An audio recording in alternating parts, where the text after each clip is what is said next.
gracias esta mañana. Te adoramos, te bendecimos y te exaltamos, porque eres bueno y tu misericordia es para siempre. Señor, esta mañana queremos bendecirte, queremos adorarte, exaltarte y te presentamos los diezmos, las ofrendas. Señor, que bendigas al dador alegre y siempre traigamos gloria a tu nombre a todo lo que hacemos. Te lo pedimos en el nombre de Jesús, en el nombre de Yeshua Mashiach, Jesús nuestro Mesías. Bueno, ahora vamos a seguir con nuestro estudio en el libro de Romanos y vamos a seguir en el capítulo 12. Y el capítulo 12 está lleno de dinamita, lo llamo yo, ¿verdad? A veces trato de cubrir los capítulos más rápido, pero de repente me topo con porciones de la escritura donde un verso o dos versos están demasiado llenos de conocimiento y de sabiduría y revelación, y simplemente no puedo apresurarlo, como los primeros dos versículos del capítulo 12 de Romanos, cuando hablaba de presentar nuestros cuerpos en sacrificio vivo, ¿verdad? Son porciones de la Biblia que yo los llamo dinamita, tienen tanto poder. Bueno, este día vamos a continuar con el capítulo 12 de Romanos, y vamos a ver los versículos 3 al 8, y he intitulado este mensaje, no imprimir las hojas este día, iguales pero diferentes. Iguales pero diferentes, ¿verdad? Esto parece una expresión irónica, pero ahorita vamos a ver qué es lo que quiero decir. Entonces, se ha dicho, o dicen muchas personas, que la vida en este mundo es una carrera de ratas. Y claro, son personas no creyentes. Cada persona se esfuerza por sobresalir y en muchos casos pisotean o atropellan a aquellos que se atraviesan en su camino. Hay gente que como de lugar quieren subir. La meta es de alcanzar alguna forma de estatus que cause el respeto y la admiración del mundo. Hay personas que compran cierto tipo de carros, ¿verdad? Manejan cierto tipo de automóvil, compran casa en ciertos barrios, se visten de cierta manera, adquieren ciertos trabajos, ¿verdad? Y lo que quieren es que el mundo los reciba, los respete y los admire, ¿verdad? Eso es la meta de muchas personas en este mundo. Y en muchos casos, la gente se vuelve orgullosa y arrogante, mirando de arriba hacia abajo a aquellos que consideran que son inferiores. Hay personas que nomás llegan a ese punto, entonces ya empiezan a mirar a las demás personas hacia abajo, ¿verdad? Ciertas profesiones, ciertas comunidades, ciertos círculos quieren llegar a ese estatus y comienzan a ver a la demás gente de arriba hacia abajo. Y esto ha creado varios niveles de clases sociales en donde se admiran los que están en la cima y desestiman a los que están abajo. Y mucha gente, es muy interesante porque mucha gente hasta los defiende, ¿verdad? Celebridades. Hay ciertas celebridades donde la gente ya los tiene como ídolos, ¿verdad? Los adoran, ¿verdad? Cuando tú tienes una imagen de una persona en tu cuarto, eso es una forma de idolatría, ¿verdad? No importa si sean deportistas o si sean celebridades, no importa. Si la palabra de Dios nos dice que no nos hagamos imagen ni ninguna semejanza de lo que está arriba en el cielo, en la tierra o en las aguas debajo de la tierra. Dice, no las honrarás ni te postrarás a ellas. En otras palabras, no debemos de tener ninguna imagen, sino debemos de adorar a Dios, ¿verdad? Mucha gente se ofenderán con lo que estoy diciendo, pero es cierto. No debemos de tener a nadie en el lugar de Dios. Y hay personas que cuando hablas de esa cierta celebridad, te atreves a decir algo en contra de ellos, aunque ellos no los conocen, no saben ni cómo son, no saben cómo viven sus vidas, no saben si hacen cosas malas, pero hablas de ellos y la gente se te echa encima, hasta en ciertos casos algunos hasta quieren golpear, se ponen violentos, ¿verdad?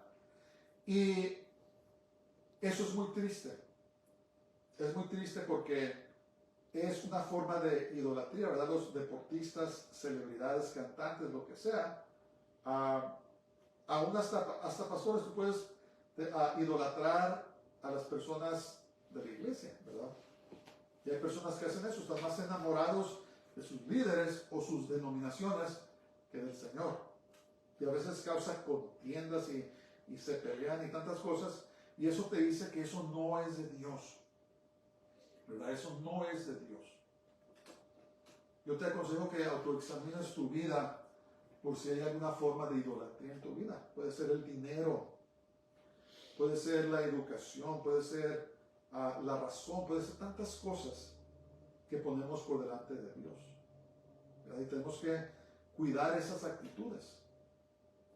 Pero para los creyentes, ¿qué dice la Biblia al respecto? ¿Será que Dios ama y favorece a los que están arriba más de los que están abajo?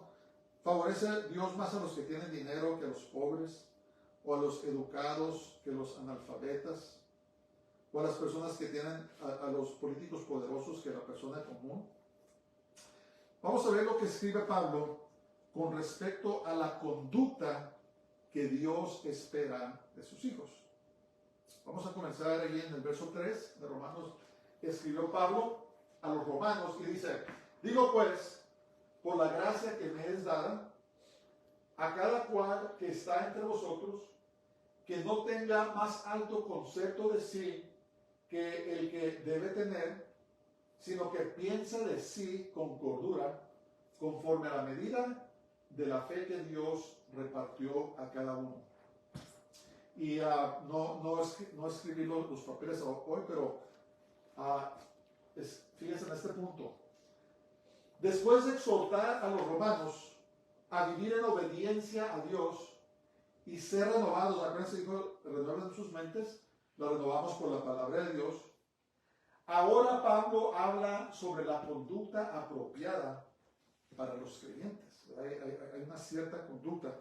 Y miren, si hay alguien que tenía, por decirlo así, el porqué de creerse mucho, era Pablo, ¿verdad? Pablo fue un regalo de Dios a la iglesia. Era un hombre sumamente inteligente, ¿verdad?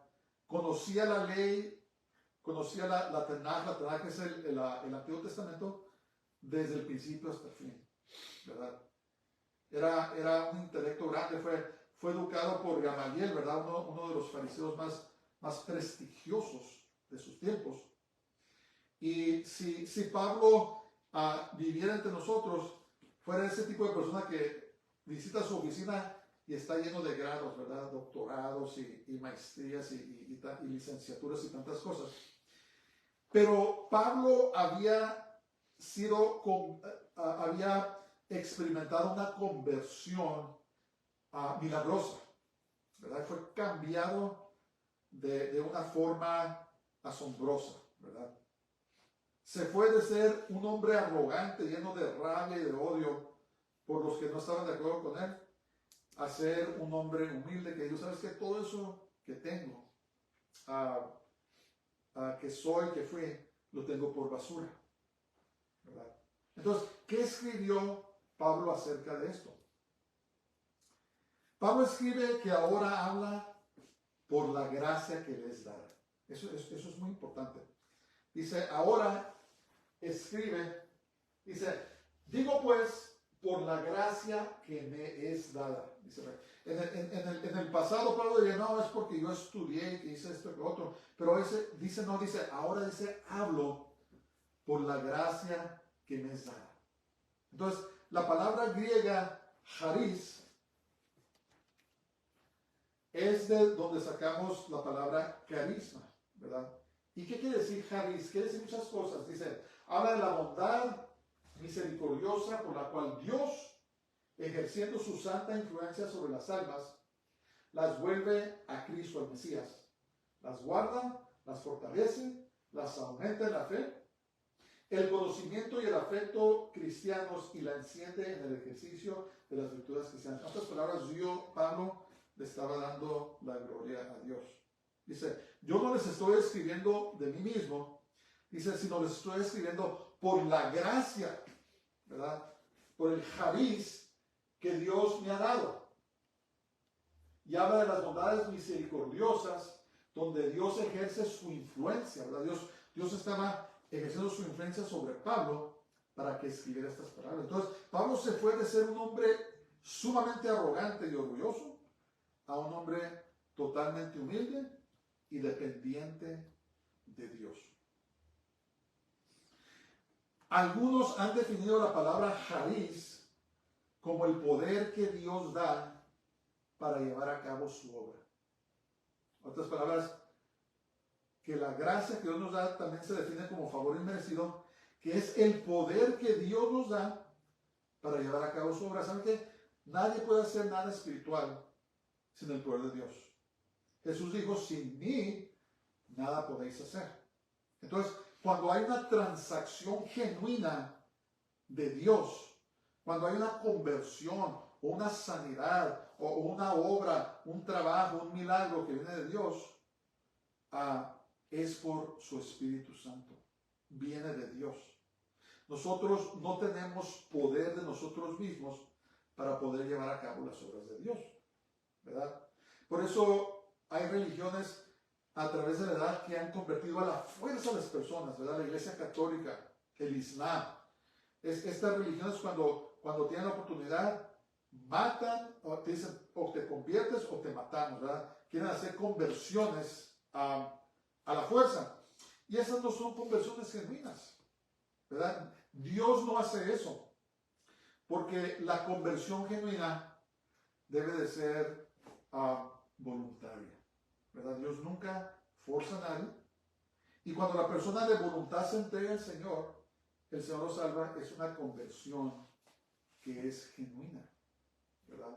El poder de Dios, charis, la gracia que Dios da, que Dios nos da cuando le hablamos a las personas del Señor y se convierten o hace alguna sanidad o algún milagro, todo viene de Dios, ¿verdad? Entonces, por eso Pablo cambió totalmente, ¿verdad?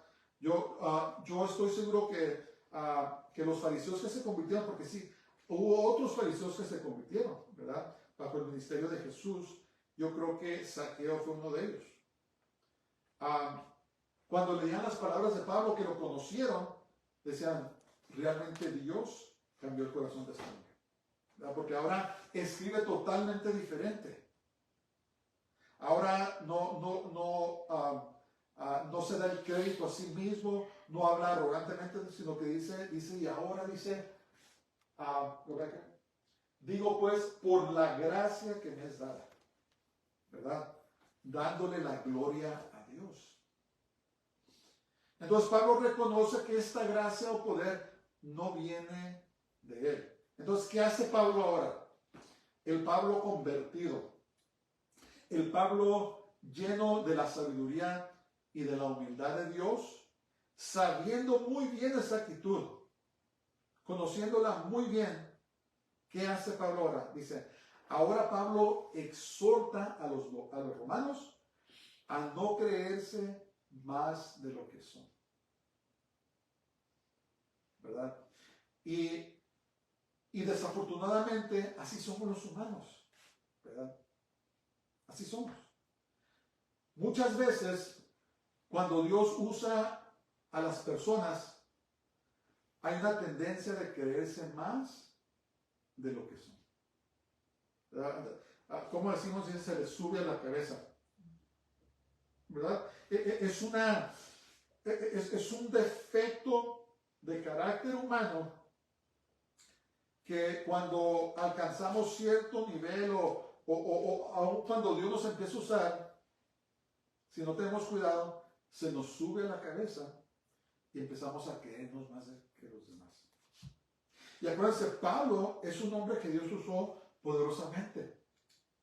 Lo usó para levantar muertos. ¿Se acuerdan de ese niño que se quedó dormido cuando estaba predicando Pablo? Y se cayó, se mató. Pablo fue, oró, el Señor lo levantó. ¿Se acuerdan cuando Pablo reprendió a aquel mago y le dijo que por la amargura en su corazón dice vas a quedar ciego? El hombre quedó ciego, ¿verdad? Pablo oraba por los enfermos y sanaba, ¿verdad? Pero aquí está escribiendo, y Pablo ya había pasado por eso y sabía que es vanidad.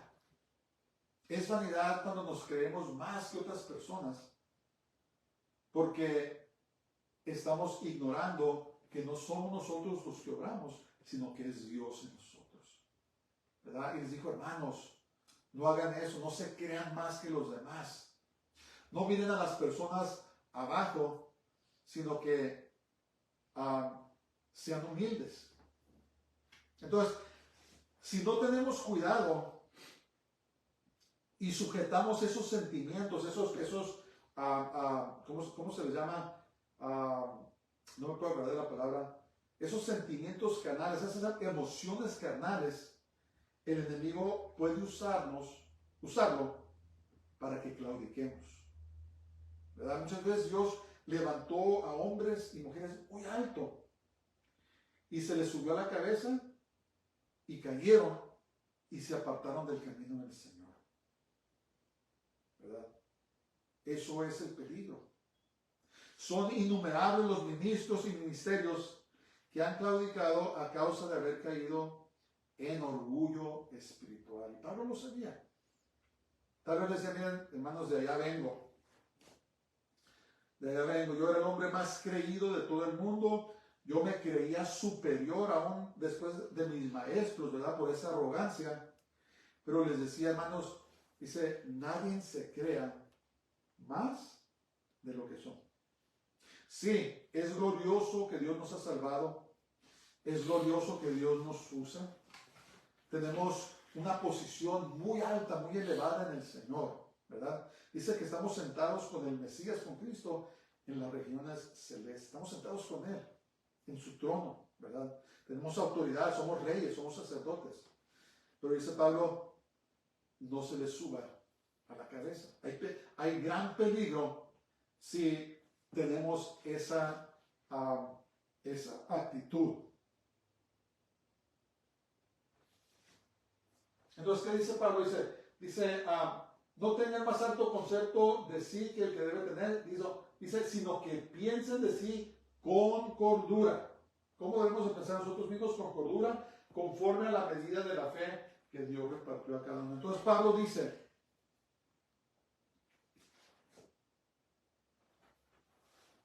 que debemos de pensar de nosotros mismos con cordura, perdón. Y esa palabra cordura viene del griego safraneo. ¿Qué quiere decir safraneo? Quiere decir estar en su sano juicio, ejercer el autocontrol para tener una estimación moderada de uno mismo, pensar en uno mismo con seriedad, para frenar las pasiones. ¿Qué pasiones? La tendencia de que tenemos de que nos queremos creer más que otras personas, ¿verdad? Que Dios nos ayude. Todos hemos estado ahí, pero tenemos que controlarlo. Dice, ejercer, ¿cómo se dice? Autocontrol. ¿No está bien? ¿Dónde está? Ejercer autocontrol, ¿verdad? A veces tenemos que reprendernos a nosotros mismos, ¿verdad? Cuando tenemos actitudes equivocadas, tenemos que reprendernos a nosotros mismos. ¿Qué estás haciendo? ¿Por qué te estás portando así? No te creas más de lo que eres, ¿verdad? Tenemos que sujetarnos, someter estas tendencias de la naturaleza pecaminosa de querer creernos más que otros, ¿verdad? Dice la palabra de Dios que el orgullo viene antes de la caída. En otras palabras, si sigues con esa actitud arrogante, esa actitud soberbia, tarde que temprano vas a caer. Cuidado, cuidado. Y Pablo dice, miren, de ahí vengo yo. Yo me creía mucho, ¿verdad? Yo me creía mucho. ¿Y qué pasó? Dios lo tumbó del caballo. Una expresión ahora que, ten cuidado, arrepiéntete antes de que Dios te tumbe de tu caballo, ¿verdad? En otras palabras, del orgullo y de la soberbia. Cuidado. Pero nos dice que actuemos con safroneo, con cordura, que ejerzamos autocontrol y digamos, ¿sabes qué? Tú no eres todo lo que piensas que eres, ¿verdad? Eres salvo por la gracia de Dios y Dios te usa a pesar de ti mismo. ¿Sabían eso? Que a pesar de nosotros mismos Dios nos usa. A pesar de nuestros defectos, a pesar de las luchas, de nuestras tentaciones, de las pruebas, Dios nos usa. Y eso debe de darnos una medida de humildad, de decir, ¿sabes qué? Tengo que portarme bien. Entonces, es muy malo, vamos a decir que aquí es donde nos quiere Dios. Es malo que nos subamos acá, pero también es malo que estemos acá, ¿verdad? Hay personas que se autoderrotan a ellos mismos, ¿verdad? Hay personas que en vez de creerse mucho, se creen menos que otros. Eso también es malo, ¿verdad? Pablo dijo que debemos de creernos al nivel que debemos estar, ¿verdad? Todos somos iguales. Es malo cuando estás acá arriba, pero también es malo cuando estás acá abajo, porque vives una vida derrotada. Y Dios tampoco quiere eso. Él quiere que pensemos sobriamente sobre nosotros mismos, pero estar al nivel que Él nos tiene. ¿Cómo se hace eso? Pues estar en la palabra, vivir en humildad delante del Señor y pedirle, Señor, úsame a pesar de mí mismo. A pesar de mí mismo. Entonces, ahora, Pablo afirma que Dios le ha dado a cada creyente una medida de fe para contribuir a la obra de Dios. Cada creyente que ha sido llamado, que ha sido nacido de nuevo, que ha sido redimido por la sangre de Jesús y ahora es parte del cuerpo del Mesías, del cuerpo de Cristo, Dios nos ha dado una medida para contribuir. Dice, conforme a la medida de fe que Dios repartió a cada uno. Dios nos ha dado a cada persona una medida de fe. Nos ha dado gracia para llevar a cabo lo que Él quiere que hagamos en nuestras vidas. Entonces, esa gracia que Él nos dio es para que lo usemos para trabajar en su viña. No tenemos que discutir, no tenemos que pelearnos con nadie sobre esto. Dios ya nos las ha dado y ahora es nuestro trabajo de ejercerla, ¿verdad? Señor, ¿cuál es mi gracia? ¿Verdad? Dios te la dio, ahora ejércela. Y no debemos andar fijándonos en otros, oh, ¿qué le dio Dios a esa persona, a este otro? Y ponerse a pelear diciendo que tal vez mi gracia es mejor que la tuya. Ese es el problema, ¿verdad?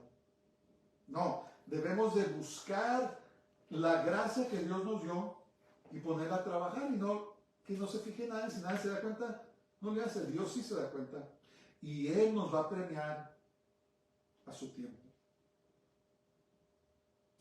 Desafortunadamente muchos creyentes caen en el error de la competencia. Yo lo he visto, lo he identificado en las iglesias porque traen la mentalidad del mundo, ¿verdad? Lo que hablamos al principio, esa carrera de ratas, donde todo el mundo quiere subirse por encima de otro y traen esa mentalidad a la iglesia y se ponen en competencia y en vez de llevar a cargo su parte con humildad, compiten con otros para alcanzar la superioridad. Yo he visto se pelean que por esto, que por lo otro, están compitiendo los unos con los otros y no saben que están causando daño al cuerpo de Cristo, al cuerpo del Señor. No han entendido que el reino de Dios no funciona como el sistema mundanal. ¿Verdad? Acuérdense, somos parte del reino de la luz, del reino de Dios, y en el reino de Dios las cosas no funcionan como funcionan en el mundo. ¿Verdad? Hay muchos creyentes que han caído en eso, quieren, no, que tengo que avanzar, que tengo que subir en este mundo, y descuidan su vida personal o pisotean a otros por alcanzar esa cima. ¿Verdad? Muchas personas están haciendo sus propios reinos.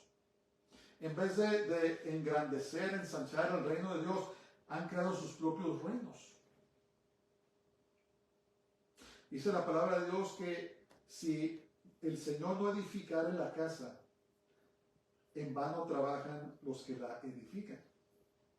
¿Verdad? Tarde que temprano va a pasar algo y va a caer. ¿Por qué? Porque estaban construyendo sus propios reinos. Y cuando pasa eso, los líderes caen en errores, hermanos. Estamos en estos días, y ya tiene tiempo, donde Dios está exponiendo a muchos líderes que han estado viviendo vidas dobles, ¿verdad? ¿Por qué? Porque no estaban edificando sobre el fundamento que es Jesús, que es Cristo Jesús, Jesús el Mesías. Estaban haciendo sus propios reinos. El enemigo vino, los engañó y se involucraban en un montón de cosas, y está saliendo a la luz porque la palabra nos dice que todo lo que esté oculto, dice, será revelado.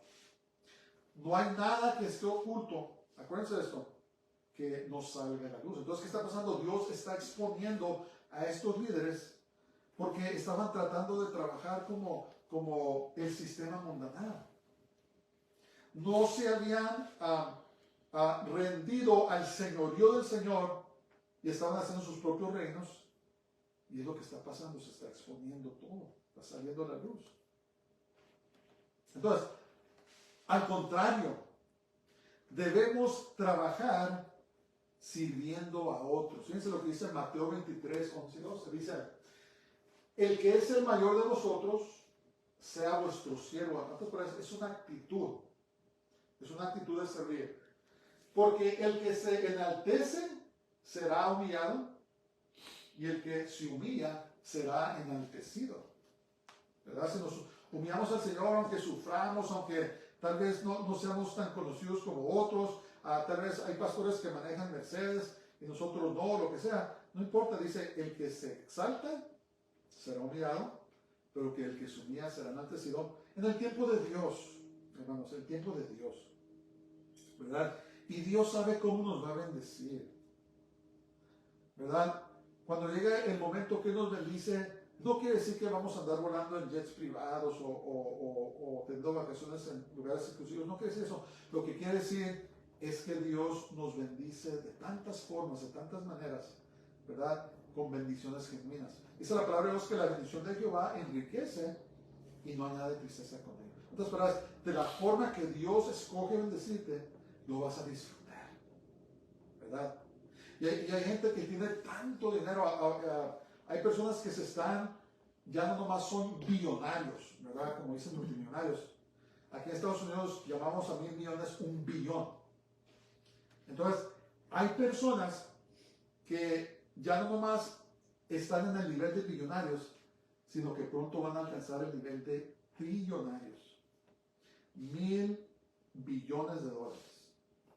Okay, una cifra que francamente no comprendo, pero no lo disfrutan.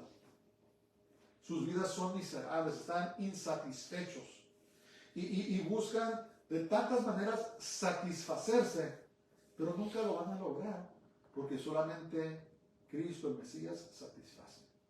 Entonces, la diferencia es que cuando el Señor, como Él escoge bendecirnos, vamos a disfrutar todo lo que nos da.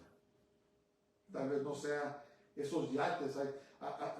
Algunos de esos multimillonarios tienen yates del tamaño de buques de guerra y con equipo más sofisticado que muchas naciones, ¿verdad? Pero ¿saben qué? No lo disfrutan. Viven vidas miserables. Viven sus vidas viendo cómo cuidar su dinero, que nadie se los vaya a quitar, o cómo pueden seguir haciendo más dinero, ¿verdad? Viven sus vidas en inmoralidad. Viven sus vidas en amargura, ¿verdad? No tienen paz. Pero nosotros, aunque tal vez no nos llegue tanta cosa, lo que nos llegue, como Dios escoge bendecirnos, lo vamos a disfrutar, ¿verdad? Vamos a sentarnos en paz, a comer con nuestras familias los alimentos que nos gustan y los vamos a disfrutar. Vamos a acostarnos en la noche y vamos, como dice el Salmos 4:8, en paz me acostaré y así mismo dormiré, porque solo tú, Jehová, me das estar confiado. Vamos a dormir tranquilos, ¿verdad? Y los Salmos 5:3, yo me acosté, me dormí, desperté, porque Jehová me sostuvo. Vamos a vivir nuestras vidas en paz. ¿verdad? Pero tenemos que humillarnos a Dios y caminar en el nivel que Él quiere que caminemos, no creyéndonos más que otros y tampoco creyéndonos menos que otros. Versos 4 y 5. Dice, porque de la manera que en un cuerpo tenemos muchos miembros, ahora va a hablar del cuerpo, pero no todos los miembros tienen la misma función, así nosotros, siendo muchos, somos un cuerpo en Cristo, en el Mesías, y todos miembros los unos de los otros. Entonces, entonces Pablo revela que la iglesia del Mesías, Cristo, es un cuerpo y por lo tanto, así como un cuerpo es compuesto por varios miembros, cada uno con una función diferente. Por eso intitulé este mensaje Iguales somos iguales, pero diferentes. Tenemos un papel diferente que llevar a cabo, ¿verdad? El oído no hace el mismo trabajo que el corazón. Imagínense que el oído estuviera aquí y el corazón acá. Pues no funcionaría el cuerpo, ¿verdad? De igual manera, los pies no hacen el mismo trabajo que el ojo. No es un concepto difícil de entender, ¿verdad? Cada miembro tiene su trabajo, pero todos los miembros del cuerpo están conectados, ¿verdad? Todos, el cuerpo. Si un miembro sufre, sufre todo el cuerpo. ¿No es así? Cuando tenemos un dolor de cabeza, aunque no tengamos dolor en otra parte del cuerpo, de todas maneras todo el resto del cuerpo sufre, ¿verdad? No andamos a gusto. ¿Por qué? Porque estamos todos interconectados. Entonces, los miembros de la iglesia, cada quien tiene una gracia que Dios les dio, pero no tienen la misma función, pero son el mismo cuerpo del Mesías, el mismo cuerpo de Cristo. Es lo que dice Pablo. Entonces, por eso dice, no se crean más que otros. No se crean más que otros. En nuestros tiempos, de igual manera, cuando un miembro del cuerpo sufre, sufre todo el cuerpo. Cuando un miembro se está portando mal, no está haciendo lo que tiene que hacer, entonces sufre todo el cuerpo. En nuestros tiempos, muchos miembros del cuerpo del Mesías están dañados. Y así hay un sufrimiento en todo el cuerpo del Mesías a causa de esto. Muchos están en dolor, están en aflicción o lo que sea, o no están haciendo su trabajo. Y por lo tanto, el cuerpo del Mesías sufre. Y también está el problema de los miembros que quieren funcionar como algo por lo cual no fueron hechos. ¿Por qué? No, porque mi función, mi gracia, no sirve, nadie la ve, ¿verdad? Admiran a los que están acá arriba, a los pastores o maestros que tienen ministerios muy visibles, piensan que esos son mejores que esto. Y por lo tanto, en vez de estar llevando a cabo su función, el pie está tratando de ser el corazón. El hígado está tratando de ser el oído. Y como no fue creado para eso, en vez de beneficiar el cuerpo del Mesías, causan mucho daño. ¿Por qué? Porque no están funcionando como debe. Cuando un hombre se cree una mujer, puede fingir, ¿verdad? Pero nunca va a poder funcionar como es una mujer, porque no es una mujer. De igual manera, una mujer que se cree hombre puede imitar, puede hacer todo lo que hace un hombre, pero nunca va a funcionar como debe, porque no fue creado para ser hombre, sino para ser mujer. Y es el mismo en el cuerpo del Mesías. Cuando un miembro, cuando una pierna quiere ser como una boca, puede imitar, pero nunca va a funcionar como debe, porque no fue creado para eso. Entonces algunos quieren funcionar como el hígado, otros quieren funcionar como los brazos, y esta disfunción ha causado mucho daño al cuerpo del Mesías y por lo tanto no funciona como debe. Entonces, no es secreto de que la iglesia ya no es la influencia que alguna vez fue. ¿Por qué? Porque todo está fuera de orden. Hay mucho desorden en la iglesia. Mujeres pastoras, ancianas. La mujer no califica para esos oficios. Pueden leer las cartas pastorales, ¿verdad? Pero ahí están. ¿Y qué está pasando? Hay una disfunción en la iglesia, ¿verdad? Hay tantas cosas que están fuera de orden en el tiempo de Dios, y por eso la iglesia está como está, y por eso ya no influimos como debemos influir. Muchos miembros viven en pecado, ¿verdad? Pastores, homosexuales. Estaba viendo yo en un cierto funeral de un pastor que introdujo a su bello esposo enfrente de todos, una congregación. Y estaba pensando yo, ¿sabes qué? Estamos fuera de orden, ¿verdad? Los órganos están tratando de ser los brazos, y la iglesia está fuera de orden y en pecado.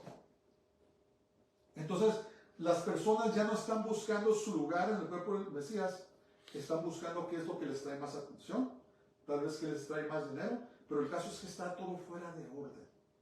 Y para empeorar todo lo demás, se creen que están acá arriba, mirando de arriba hacia abajo, a muchos despreciando, en vez de estar haciendo el trabajo que el Señor quiere que hagamos, ¿verdad? Que dice la verdadera religión, ministrar huérfanos, viudas, ¿verdad? Pero no, eso está demasiado bajo, ¿verdad? Yo estoy en este nivel. Que Dios tenga misericordia de nosotros, hermanos. Dios está a punto de derramar juicio a la iglesia, porque dice la palabra de Dios que juicio comienza en su casa, ¿verdad? Y todas estas cosas que están pasando, estas distorsiones, ¿verdad? Este desafío a la rectitud, la justicia y la santidad de Dios no se va a quedar así. Por eso nosotros debemos de buscar, como dice Pablo, hermano, no se crean más de lo que son, sino que vivan sus vidas, conduzcan sus vidas con cordura, ¿verdad? Piensen de ustedes mismos en seriedad y su llamado al Señor, y háganlo. No anden viendo acá para allá, simplemente háganlo, ¿verdad? Y no anden mirando a nadie más, no se crean más que otros, sino que condúzcanse con cordura. Es muy triste lo que está pasando, pero Dios siempre tiene un remanente que le obedece, y nosotros debemos procurar ser ese remanente que obedece al Señor. Romanos 12:6 dice: de manera que, teniendo diferentes dones, según la gracia que nos es dada, si el de profecía, úsese conforme a la medida del fe. Entonces empieza ya a hablar de las diferentes gracias. Empieza a hablar de los diferentes miembros. Dice entonces, Pablo ahora da algunos ejemplos de los diferentes miembros o dones que forman parte del cuerpo del Mesías de Cristo. Y el primero habla del don de la profecía, que se ejerce en varias funciones. El don de la profecía ha sido muy mal entendido, pero vamos a ver cuáles son algunas de las funciones. Profecía es un discurso o un hablar que emana de la inspiración divina. O sea, el profeta habla de lo que el Señor le está diciendo, lo está inspirando, y que declara los propósitos de Dios, ¿verdad? El don de la profecía. Empieza a compartir el profeta o la profetisa lo que Dios le está diciendo, ya sea reprendiendo y amonestando a los malvados. ¿Se acuerdan los profetas del Antiguo Testamento que a veces les daban duro, Jesús les daba duro a los fariseos, Juan Bautista, y todas las personas que tienen ese don, a veces Dios les dice, ¿sabes qué? Diles que están mal. Y consolando a los afligidos. Muchas veces, gran parte de la profecía del don es alentando a alguien que está desanimado, ¿verdad? Dios te da palabra y empiezas a alentar, a animar a esa persona que está batallando, luchando, ¿verdad? Eso es parte del don de la profecía. No nomás es reprender, sino a veces Dios te da una palabra para que alientes a alguien más. Ya revelando cosas ocultas, a veces Dios te da una palabra de alguien, ¿verdad? Y le dices, el Señor dice esto, lo otro, pero ¿cómo sabías? ¿Quién te dijo? Me está diciendo el Señor, ¿verdad? Dios te revela cosas ocultas, pero ¿con el propósito de qué? El propósito que tal vez la persona sea salva, o también que sea consolada, si es que está afligida esa persona. Pero el punto es que viene de Dios, ¿verdad? Es un don que Dios le dio a los que tienen ese don de la profecía. Dios les habla. Especialmente prediciendo eventos futuros. A veces el Señor les dice a los profetas lo que va a pasar en el futuro, ¿verdad? Te da palabra. Ahora, al ejercer este don, tenemos que ver la vida de esas personas, ¿verdad? Cuando alguien te profetiza algo, no debes de tragártelo inmediatamente, no, decirle gracias y debes orar que Dios confirme esa palabra. Y lo que yo recomiendo es que si puedes, que observes la vida de ese profeta o de esa profetisa, ¿verdad? Si viven en santidad o si andan viviendo vidas dobles, porque muchas veces, si esa persona está viviendo en pecado, muchas veces esa profecía te puede profanar, te puede ensuciar. Tenemos que tener cuidado, ¿verdad? Pero si tienes el don de profecía, pues úsalo, ¿verdad? Con sencillez de corazón y habla las vidas de las personas que el Señor quiere que hables. Pero cuida tu corazón, cuida tu vida, ¿verdad? Que no esté enfermo el órgano, que no esté enfermo el miembro. Bueno, son muchas cosas. Se puede dar una predicación completa sobre la profecía, pero no vamos a hacer eso. Simplemente vamos a describir un poco de lo que Pablo está diciendo. Entonces, Dios usa la palabra profética para reprender, corregir, alentar, animar, revelar cosas escondidas del corazón, revelar cosas futuras y dar dirección, etc. Verso 7. O si de servicio en servir, o el que enseña en la enseñanza. Muchos desprecian. El don de servir a veces se mira como no deseable porque a menudo suele ser poco visible. Muchas personas lo desprecian, ¿verdad? La persona que sirve las mesas en las iglesias, o que sirven de ujieres, o que llevan alimentos a otros, tienen el don de servir, ¿verdad? Eso es lo que quieren hacer, servir a otros. Pero muchos desprecian esto. Cuidado.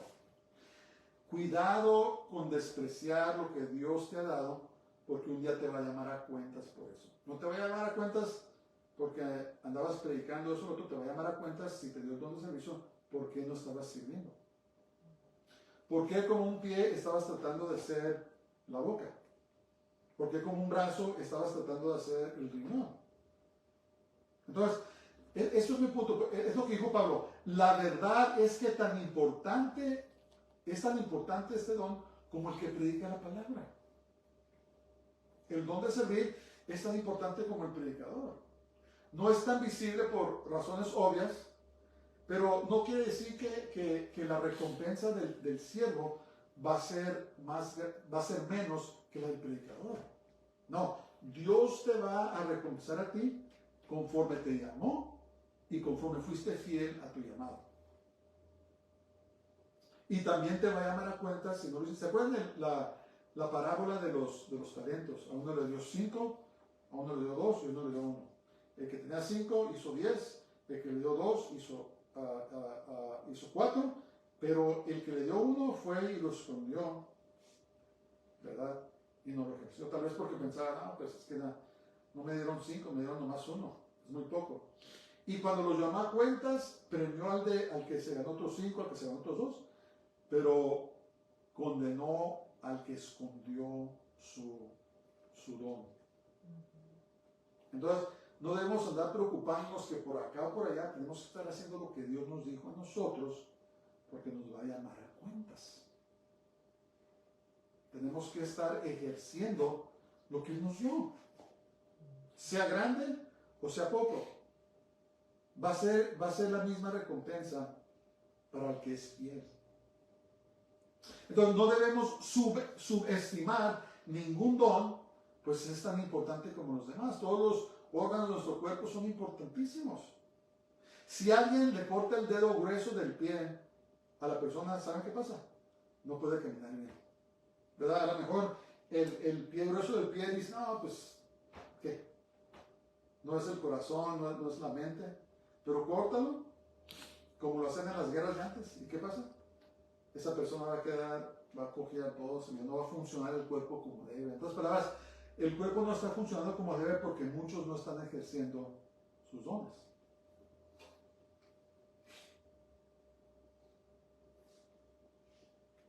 Otra cosa, aunque el cuerpo puede seguir viviendo sin el dedo grueso, o sea, no se muere, el cuerpo ya no va a funcionar como debe. Entonces, hay ciertos órganos que podemos vivir sin ellos, pero el cuerpo no va a funcionar como debe. Ese es el punto. Dios quiere que su cuerpo, que su iglesia, camine en sanidad, que sea un cuerpo sano, un cuerpo que funciona como Él lo diseñó para que funcionara. Y si hay miembros enfermos o quitados que no lo están haciendo, entonces el cuerpo no va a funcionar como debe. Y luego tiene otro segundo don. Dice,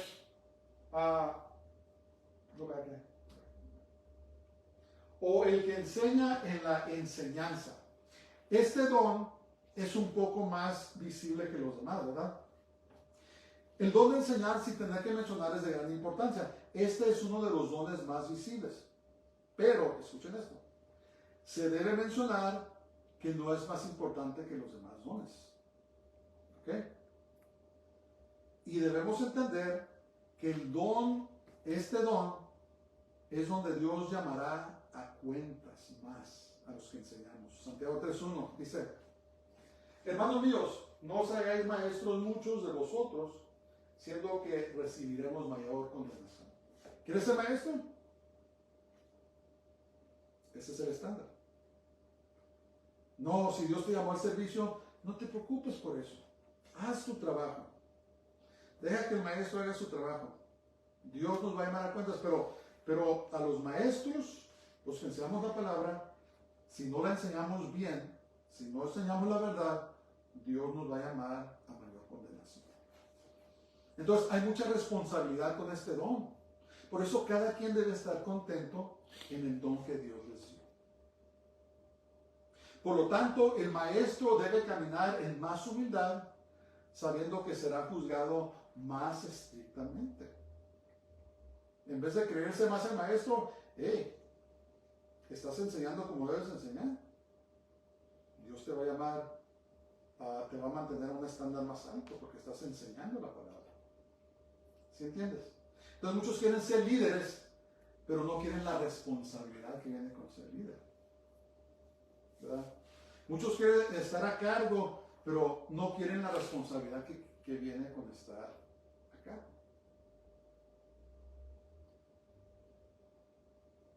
Por lo tanto, el resto de los miembros deben orar por los maestros, los pastores, porque hay gran responsabilidad en la enseñanza de la palabra de Dios.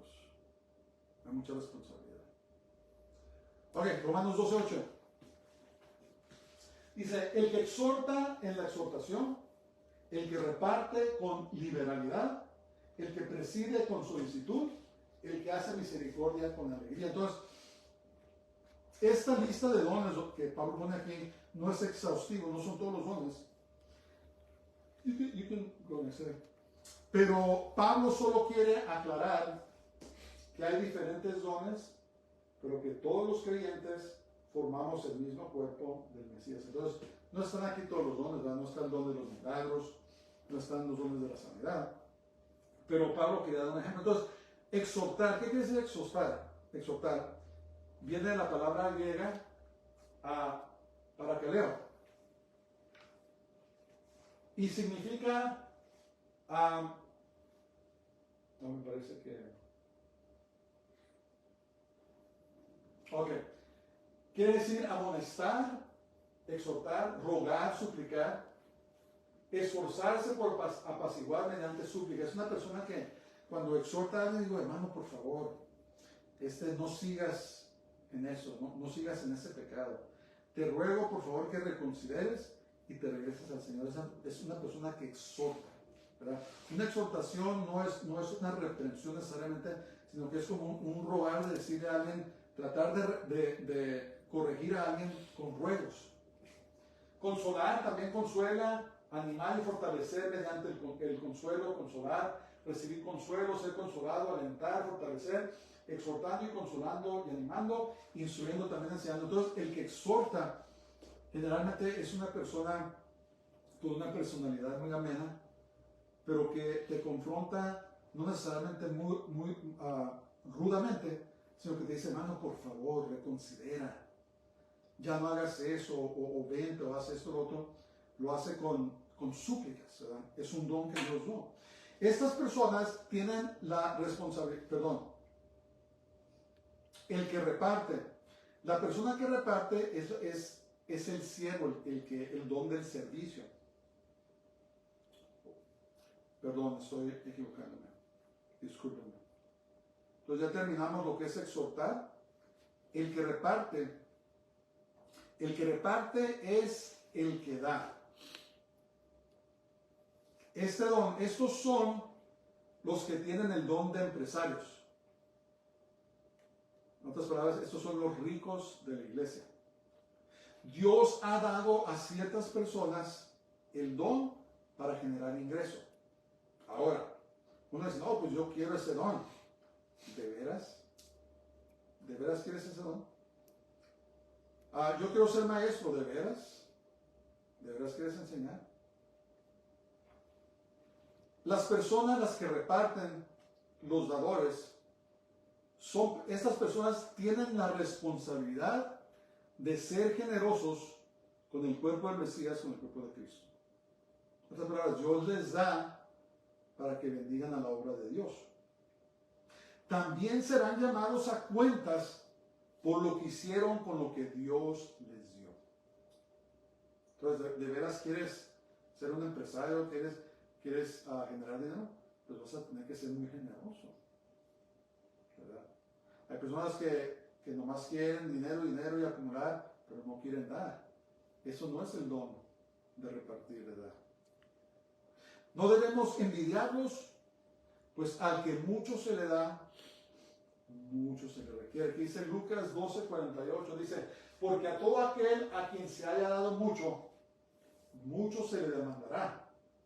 Y al que mucho se le haya confiado, más se le pedirá. Entonces, las personas que tienen este don de dar, los empresarios, tienen la responsabilidad de bendecir al cuerpo del Mesías en dar. Y recuérdense que Dios va a llamar a cuentas, nos va a llamar a cuentas a todo con lo que hicimos con nuestros dones. ¿De veras quieres ser un dador? Pues vas a tener la responsabilidad de ser muy generoso, y al que mucho se le da, mucho se le va a requerir. Mucho. Ahora, no tenemos que tener este don para ser dadores alegres conforme Dios nos ha bendecido. Dios también nos llama a ser generosos, aunque no somos multimillonarios. Con lo que Dios nos ha bendecido, el Señor se espera que seamos dadores alegres, que aportemos a la obra. El que preside, o a los líderes, dice que deben de presidir con diligencia.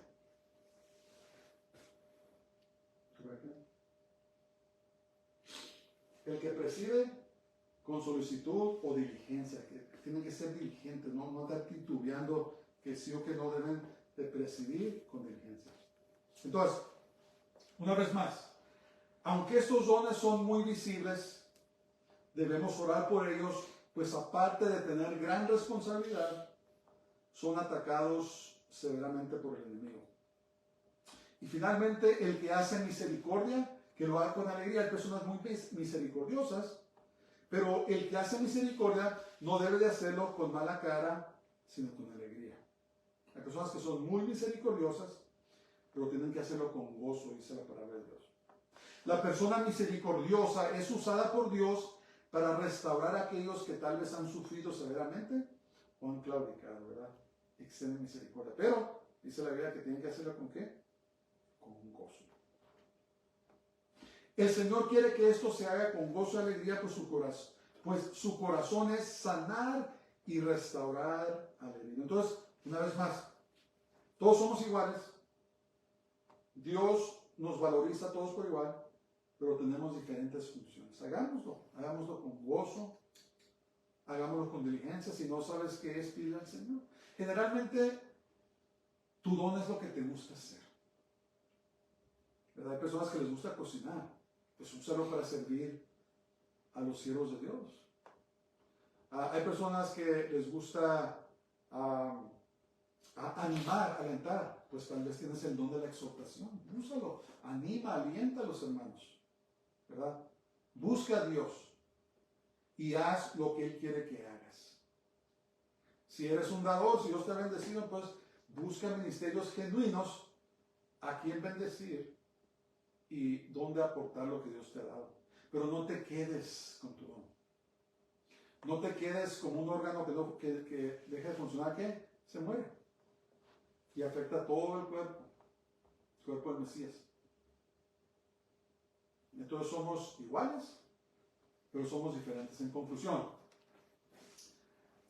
Dios ha repartido a sus hijos gracia o poder para ministrar a su pueblo. Recordemos que debemos ser humildes al ejercerlos y saber que algún día Dios nos llamará a cuentas. Él nos va a llamar a cuentas. No te va a llamar a cuentas por lo que le dio a otro, te va a llamar a cuentas por lo que te dio a ti. Padre, te damos gracias este día, te alabamos y te bendecimos. Gracias, Señor, te damos en todas las cosas, te exaltamos. Y ahora te pido que nos ayudes, Señor, a seguir adelante, a permanecer en ti, a hacer lo que tenemos que hacer, Señor. Ábrenos esas puertas. En el nombre de Jesús, Yeshua, lo pedimos todo en nombre de Yeshua HaMashiach, Jesús el Mesías. Amén. Jesús de pie, Baruch, Kababa, Hashem Adonai, bendito el que viene en el nombre del Señor. El Señor te bendiga y te guarde. El Señor haga resplandecer su rostro sobre ti y tenga de ti misericordia. El Señor haga volver su rostro sobre ti y tenga de su paz. Dios les bendiga a todos. Tengan una semana gloriosa y Shabbat Shalom.